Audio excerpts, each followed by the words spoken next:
I've been told a lot of times by many of my fellow students that they don't like math. And I can really understand this. In my study program, anyone who has followed calculus, linear algebra or statistics would probably agree with you that the subjects are pretty tough, very confusing, and sometimes just straight up boring.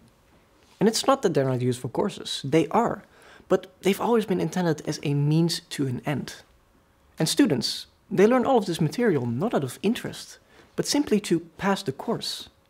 If something doesn't appear on the test, most of them won't even care.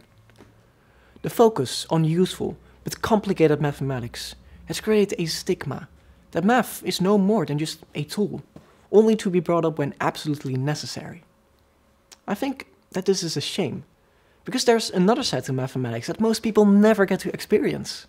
It's a side that is simple and yet elegant, a side that can surprise you and make you wonder, a side that you will never ever see on a test.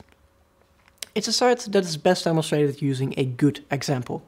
And I can think of no better example than my favorite piece of math, Pascal's Triangle. So, what is it? Well, Pascal's Triangle is a pyramid, which from the top stretches infinitely towards the bottom.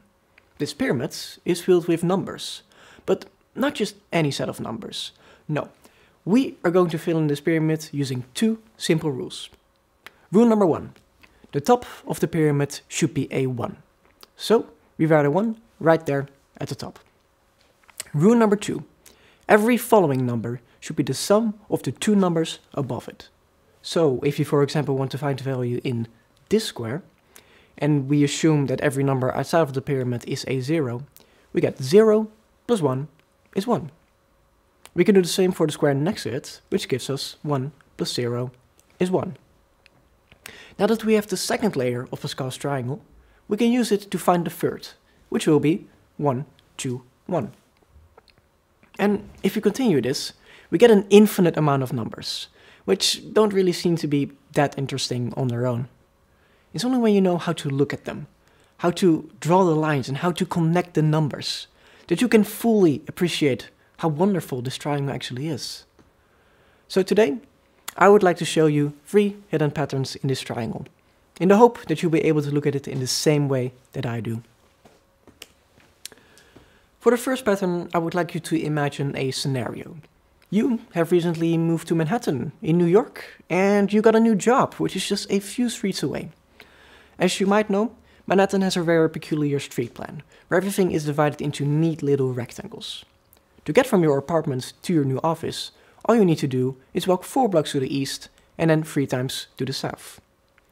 You could just decide to take the same path to work every single morning, but you think that this is a bit boring. Instead, you decide you are going to take a different path to work every single day, following these streets, these arrows. And that might lead you to the question, how many paths are there actually from home to work? You could, for example, walk 4 times to the east and then 3 times to the south. Or walk 3 times to the south and then 4 times to the east.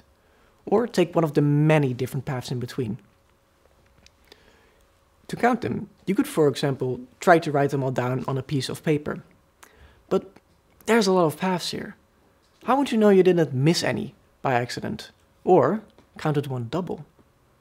And what if your office is even further away than this? The amount of possible paths would be so much larger, and you would need so much more time and paper to write everything out. More than you can afford. Truly, right now, an efficient solution to this problem seems impossible. But there's a trick we can use here. Bear with me. If you're only allowed to follow these streets to get to work, then there's really only 2 possible crossings from which you can reach your workplace. The one to the north of it, and the one to the west of it. Any path that leads from home to work will have to pass exactly one of these crossings. So, if we already know the amount of paths that lead to those 2 crossings, and we keep in mind that every single one of those paths is just 1 street away from a final destination, then that means that we could answer our question by just adding these numbers together. But of course, all we're doing then is move the problem, because then the question becomes, how do we actually find those 2 numbers? Well, we can actually keep moving the problem back further and further until we reach the crossing of our own home. We know for a fact that there's only one way to reach our home from our home, and that is by staying exactly where we are. And from there, we can finally figure out each of the following numbers and build up this grid until we can eventually answer our question. The amount of possible paths from home to work is 35. I hope that this process sounded a bit familiar to you, because these numbers, which show the amount of ways you can reach a particular crossing from your home, appear just like this in Pascal's triangle. It's the same set of rules we applied, which suddenly describes in how many ways Manhattaners can walk to work. Isn't that crazy? This triangle, which seemed so pointless just a minute ago, actually has a practical use. And all it took to find it was figuring out the right way to observe it. And really, if you look around you, if you know how to look, math is everywhere, even in the streets of New York. For the second pattern, I would first like to introduce you to something perhaps new. It is called the Fibonacci series. It is an infinite row of numbers, which again follows two rules. Rule number 1, the series should start with a 0 and a 1. Rule number 2, every following number should be the sum of the two numbers before it. So to continue this series, we would get 0 plus 1 is 1. Then we get 1 plus 1 is 2, etc. What we get is an infinite sequence, which has many special properties.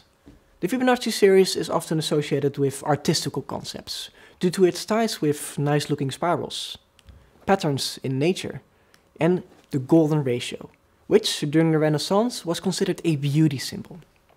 The Fibonacci series is a very interesting topic on its own, but today I would like to focus on one thing in particular, a special discovery that was made ages ago. In 1202, a mathematician noted something interesting when looking at Pascal's triangle. If you were to draw lines at a particular angle, each crossing a set of numbers, and you were to calculate the sum of the numbers on each line, you will find the Fibonacci series hidden in the triangle. When I first learned about this, I was incredibly surprised. I thought to myself, how is this possible?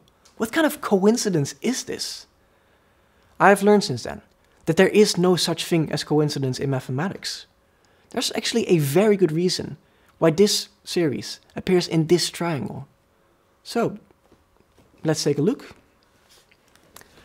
Let's suppose that we take two lines that are next to each other, and we color all the cells that they cross in green and blue.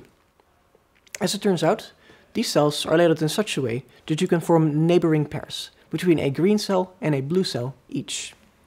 And since this is of course Pascal's triangle, the sum of each of these pairs is equal to the number below the pair, colored purple here. Since every purple cell is the sum of a green and a blue cell, we could boldly say that green plus blue is purple. Now here comes the most important part.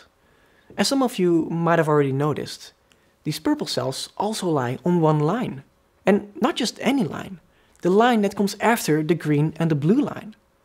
So if we keep in mind that green plus blue is purple, that would mean that the green line is equal to the sum of the two lines before it, which is exactly the same as Fibonacci's second rule. If this is true for any line, which it is for the same reasons, then it makes sense that Fibonacci shows up here. And with that in mind, Pascal contains Fibonacci. And with that, its reach is extended by so much. Pascal apparently appears in spirals, in nature, in Renaissance paintings, due to a very simple proof that was only discovered centuries after Pascal was first found. Not because it takes a genius to understand it, but because no one knew that there was a connection at all. And that might make you wonder, what else did we miss? What else is still out there, waiting to be discovered? For the third and final pattern, we are going to look at this triangle from yet another perspective. At some point in time, someone asked themselves a question. What about odd and even numbers? How are they laid out in this infinite triangle? Could there be a pattern of some sorts? It's a pointless question, really. This person wasn't trying to solve a practical problem or anything. But mathematicians are just curious. And sometimes curiosity is rewarded. So, here's what we're going to do. We are going to take a small portion of Pascal's triangle and color every cell that contains an odd number white. If we do that for this particular triangle, we get something that looks like the letter A, which isn't really that special. The true pattern, however, becomes obvious once we zoom out of the picture and see more of it. So, instead of 5 layers, let's take a look at 32 layers of Pascal's triangle and see what happens if we do the same as before. If we color every cell that contains an odd number white. Wow. Doesn't that look nice?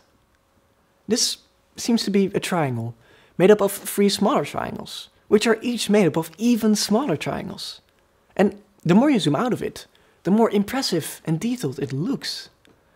This very much looks like a fractal, which is essentially a special kind of image made using math. This particular fractal is quite famous. It is called Sierpinski's triangle, and it is considered by many people to be art, just like a painting, because it's simply nice to look at. But now, I want you to think about something. What do you believe is more special about this figure? The way that it looks, or the way that we found it? Is it just this image that can be called art? Or can we also find beauty in the absurd way that we stumbled upon it, by just highlighting the odd numbers in Pascal? With most art, it's not just about what you see, it's about what it means, the story behind it. The same can be said for mathematics. Sure, visualizations like these are nice, but what truly makes it special is the context, the idea that it represents, how it works and how it relates to other ideas. It is here where the true beauty of this field lies. Math is so much more than just a tool to be learned by aspiring physicists or businessmen. Math is the exploration of logical reasoning to find answers that no one would have ever expected, but which always make so much sense. Math, though only discovered by humans, is an art form. Not one you can see, hear, taste or feel. It's an art form best enjoyed through careful consideration and centuries of collaboration. Just like with any art movement, whether you like it or not is a subjective matter. And I really do understand that most of my fellow students will never share the same excitement with me. But after today, I hope you can all at least agree with me when I say that math is not just a tool. Math truly is art. Thank you very much.